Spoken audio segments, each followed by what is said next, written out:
Estructura político, ideológica y cultural en México. Para comenzar, definamos conceptos. Rasgo. Son todas aquellas conductas que las personas realizan en distintas situaciones. Estas nos permiten diferenciarnos de los demás individuos. No son observables, sino que se interfieren de observar ciertos hechos. Pauta, del latín pacta, que significa convenio, hace referencia a una regla. Complejo, del latín complexus, que hace referencia a aquello que se compone de diversos elementos. Por lo tanto, un complejo consta de varias unidades. Área cultural. Es una zona o región poblada por grupos de personas que comparten un número significativo de actividades. Entonces, a partir de los rasgos, se van a formar patrones, o sea, se van a pegar a ciertas reglas. Estos van a delimitar ámbitos geográficos y se estudia la distribución espacial de los elementos culturales, lo que nos va a formar un complejo. Entonces, como resultado obtendremos un área cultural, de modo que se puedan configurar centros o áreas nucleares. Estructura política. Una vez que se haya creado la Constitución, la nación se va a regir como un Estado. La Constitución viene del latín cum, que significa en conjunto, y statuer, que significa establecer. Llamada también Carta Magna, es la ley suprema de un Estado de derecho soberano, u organización establecida para regirlo. La Constitución fija límites y define las relaciones entre los poderes del Estado y los ciudadanos, estableciendo bases para su gobierno y organización de las instituciones en las que tales poderes se asientan. Este documento busca garantizar al pueblo sus derechos y libertades. Es en pocas palabras la expresión de la soberanía. Todo poder público se origina del pueblo y se instituye para beneficio de éste. El pueblo tiene todo el derecho de alterar o modificar en todo tiempo la forma de gobierno. Esto viene marcado en el artículo 39. Nuestra nación, según la Constitución, establece su forma de gobierno, que es republicana, representativa, demócrata y federal. El gobierno de Ernesto Zedillo, 77 artículos se reformaron, y con Calderón, 58. La Constitución mexicana de 1917 tiene gran contenido, como las garantías individuales, la soberanía nacional y forma de gobierno, división de poderes, responsabilidad de los funcionarios públicos, de los estados de la federación, del trabajo y de la previsión social, prevenciones generales de las reformas a la Constitución, de la inviolabilidad de la Constitución. Montesquieu era un político francés en la época de la Ilustración, que nos muestra su teoría de la separación de poderes. La división de poderes constituye la base de la organización política. En México, el poder público federal y estatal está bajo este principio. En el siglo XVIII, con la Revolución Francesa, surge la República Democrática como forma de gobierno moderno. Como sabemos, cada poder realiza funciones específicas que marca la Constitución. El poder legislativo tiene la facultad de elaborar las leyes que rigen la vida social, modificar las ya existentes de acuerdo con la opinión de los ciudadanos que rigen la vida social, modificar las ya existentes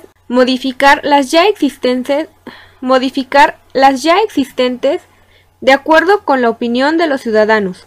Este poder se deposita en un Congreso General, que es el Congreso de la Unión, a su vez constituidos por la Cámara de Senadores, que son los representantes directos de los ciudadanos de los estados, y por la Cámara de Diputados. La Cámara de Diputados se compone de representantes de la nación electos en su totalidad cada 3 años, son en total 500 diputados.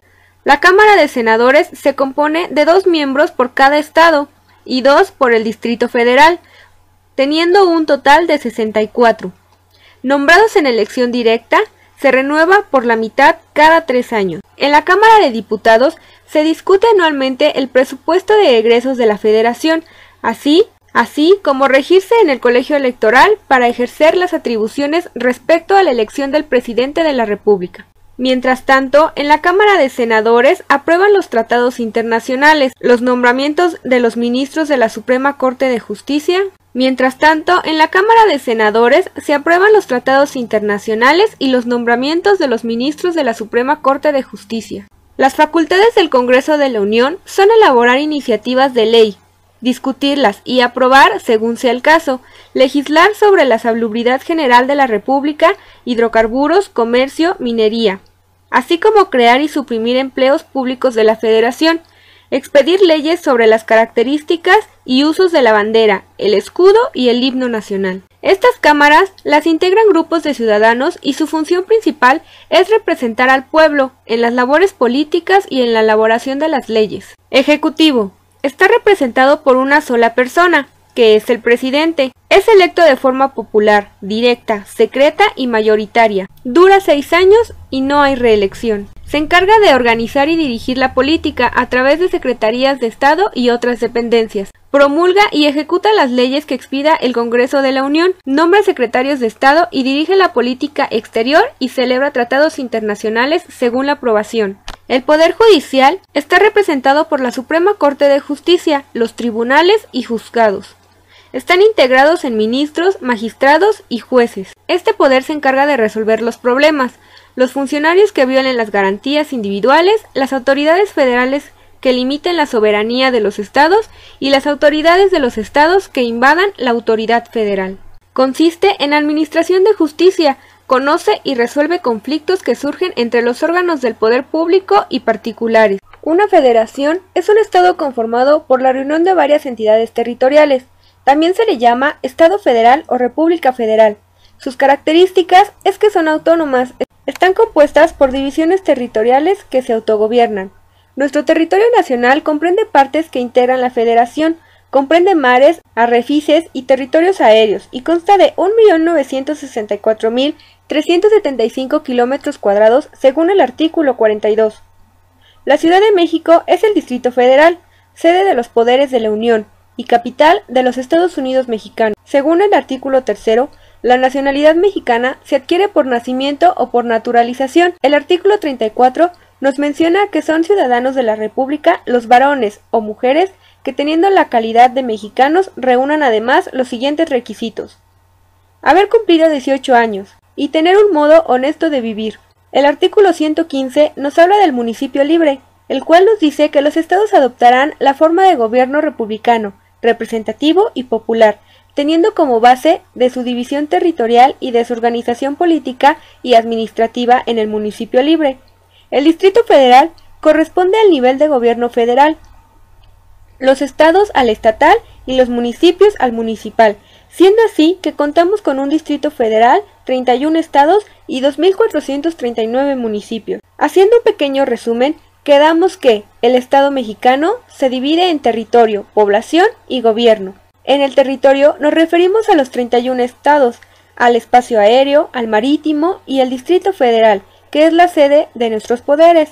En cuanto a la población, sabemos que la conformamos los mexicanos y extranjeros que residen en México, y en el gobierno encontramos los niveles de gobierno que son el estatal, federal y municipal. Conformación de los poderes en los distintos tipos de gobierno. Cada poder tiene su orden de gobierno, siendo así, la orden federal a nivel ejecutivo va a ser representado por el presidente de la República, en el legislativo con el Congreso de la Unión y en el Poder Judicial representado por la Suprema Corte de la Justicia de la Nación. En la orden estatal, el Poder Ejecutivo lo va a representar el gobernador, en el Poder Legislativo el Congreso del Estado y como Poder Judicial el Tribunal Supremo de Justicia. Para la orden estatal, el Poder Ejecutivo será representado por un presidente municipal y el Poder Legislativo por el Ayuntamiento. Estructura ideológica. Una ideología es el conjunto de ideas sobre la realidad, sistema general o sistemas existentes en la práctica de la sociedad respecto a lo económico, lo social, lo científico, tecnológico, político, cultural, moral, religioso, etc. y que pretenden la conservación del sistema, o sea, ideas conservadoras. Su transformación puede ser radical o súbita, revolucionaria o paulatina, o simplemente la restauración de un sistema previamente existente, con ideas reaccionarias. Las ideologías caracterizan a diversos grupos, sea un grupo social, una institución o un movimiento político, social, religioso o cultural. Las ideologías en la política se esfuerzan por homogeneizar, pero rara vez son homogéneas. Suelen ser formaciones internamente complejas y diferenciadas, con conflictos entre sus diversos elementos que tienen que renegociarse y resolverse continuamente. Se entiende entonces que el estudio de la ideología en el sistema de partidos mexicanos en el tiempo de alternancia político responde a la exhibición de la forma en que un estado de cosas expreso en un orden social imperante se convierte en un terreno de disputa cuando un contendiente busca reconfigurar ese orden, en este caso democrático. Por lo tanto, la posición ideológica que los partidos guardan se determina por el posicionamiento manifiesto de las funciones del Estado. De esta manera surgen los criterios para establecer un partido político, si es de izquierda, de derecha o del centro. De esta manera surgen los criterios para establecer si un partido político es de izquierda, derecha o centro. El primer criterio para ubicar a un partido político dentro del espectro obedece a la posición que la élite guarda respecto a la intervención del Estado en la economía. Se espera que la derecha abogue por la menor intervención del Estado en las actividades económicas, mientras que la izquierda se manifiesta por la tutela del Estado en esto. El segundo criterio se refiere a los derechos del individuo frente al Estado. En este punto, la derecha estaría del lado conservador en cuanto a libertades civiles y políticas, concentrándose en la promoción de los derechos negativos básicos. Hablamos de la vida, de la propiedad, de tránsito, de expresión, de asociación, de reunión, mientras que la izquierda aboga porque el Estado garantice libertades tanto civiles como políticas de mayor amplitud, a través de la promoción de derechos de segunda y tercera generación, como económicos, sociales y culturales. En nuestro país, el partido político que representa a la derecha es el Partido Revolucionario Institucional, el PRI, que como su nombre lo dice, pretende la transformación de las ideas, por lo tanto, también es llamado liberal. El partido que simboliza al centro es el Partido Acción Nacional, PAN. Es el partido conservador, ya que pretende la preservación de un sistema. Y el tercer partido político en México, que en este caso representa a la izquierda, es el Partido de la Revolución Democrática, PRD, que igual pretende la transformación de las ideas, sin embargo, lo hace en base al pueblo, a la sociedad, y de ahí su nombre socialista. Estructura cultural. El término cultura proviene del latín cultus, que hace referencia al cultivo del espíritu humano y de las facultades intelectuales del hombre. Su definición ha ido mutando a lo largo de la historia. Desde la época del iluminismo, la cultura ha sido asociada con la civilización y el progreso. En general, la cultura es una especie de tejido social que abarca las distintas formas y expresiones de una sociedad determinada. Por lo tanto, las costumbres, las prácticas, maneras de ser, rituales, tipos de vestimenta y las normas de comportamiento son aspectos incluidos en la cultura. El Consejo Nacional para la Cultura y las Artes, CONACULTA, fue creado con el fin de coordinar las políticas, organismos y dependencias tanto de carácter cultural como artístico. Asimismo, tiene labores de promoción, apoyo y patrocinio de los eventos que proporcionen el arte y la cultura. El Instituto Nacional de Antropología e Historia, INAH, es una dependencia del Gobierno Federal de los Estados Unidos mexicanos. Fue establecida en 1939 por el mandato del presidente Lázaro Cárdenas del Río, con el propósito de convertirse en la institución dedicada a la preservación, protección y difusión del patrimonio arqueológico, antropológico e histórico de la nación mexicana. Su creación ha jugado un papel clave en la preservación de la herencia cultural de México y el mundo. El Instituto Nacional de Bellas Artes es el organismo cultural del gobierno mexicano responsable de estimular la producción artística, promover la difusión de las artes y organizar la educación artística en todo el territorio nacional. Creado mediante decreto presidencial del 31 de diciembre de 1946 bajo el nombre de propuesta presentada en 1932 por el entonces secretario de Hacienda y Crédito Público Alberto Pani, para conformar un organismo nacional que se ocupará de las diferentes ramas de las bellas artes. Sin embargo, no fue sino a mediados de los años 40, durante el gobierno del presidente Miguel Alemán Valdés, que se establece una comisión encargada de estudiar la problemática cultural del país y se funda una institución orientada a estimular la producción artística de México, para fructificar la obra de enseñanza y difusión artística que realizaba el gobierno federal. El Instituto Nacional Indigenista es un organismo público del gobierno federal, encargado de diseñar e instrumentar la política gubernamental con y hacia los pueblos indígenas de México. Inaugurado en 1976, el Centro Cultural José Martí tiene como objetivo promover la cultura entre la población. Inaugurado en 1976, el Centro Cultural José Martí tiene como objetivo promover la cultura entre la población, para lo cual se desarrolla una programación permanente de actividades pensada en función de todos los grupos sociales que acuden a este recinto. Cuenta con biblioteca, teatro, callejón de arte, galería y explanada. Ofrece talleres artísticos y artesanales, así como cursos de lenguas indígenas. Además, ofrece cine, teatro, danza y música. Realizan mesas redondas, conferencias, presentaciones de libros, exposiciones y actividades infantiles. Además, cuenta con servicio de biblioteca abierta al público y un taller libre de ajedrez. Se creó el 27 de noviembre de 1979. Actualmente es el espacio para la promoción, difusión y educación artística y cultural en diversas manifestaciones. Ubicado al sur de la Ciudad de México, representa una alternativa artística en educación formal y no formal. El Centro Cultural Eugene Yolinski, además de ser una institución educativa, cuenta con las salas de conciertos Silvestre Revueltas, sede de la Orquesta Filarmónica de la Ciudad de México, y Sala Hermilio Novello, con un aforo de 1.200 y 164 butacas respectivamente, y la Sala de Proyecciones Andrea Palma, con un aforo de 82 butacas. Además de las galerías Tonali, La Fuente y el Corredor del Arte, que permiten fortalecer el conocimiento de otras expresiones artísticas.